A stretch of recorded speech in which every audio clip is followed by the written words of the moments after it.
সাধারণভাবে যারা মাছের উপর নির্ভর করে জীবিকা নির্বাহ করে তাদের জেলে বলা হয়। জল থেকে জাল আর জাল থেকে সম্ভবত জেলের শব্দের উদ্ভব। সাগর, নদী, খাল বা পুকুরে মাছ ধরে জীবিকা নির্বাহ করাই তাদের প্রধান কাজ।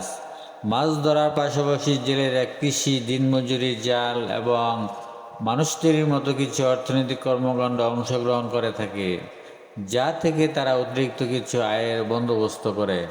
এখানে আমরা দেখতে পাচ্ছি জেলে ভাইরা নদীতে জাল ফেলার পূর্ব প্রস্তুতি গ্রহণ করছে। সুপ্রাচীন কাল থেকে এদেশে জেলে সম্প্রদায় মাছ ধরার পেশায় নিয়োজিত রয়েছে। আমাদের দেশে প্রায় 14 লাখ জেলে রয়েছে। জেলেরা যেখানে বসবাস করে সেই জায়গাকে বলা হয় জেলে পল্লী বা জেলেপাড়া। একটা সময় ছিল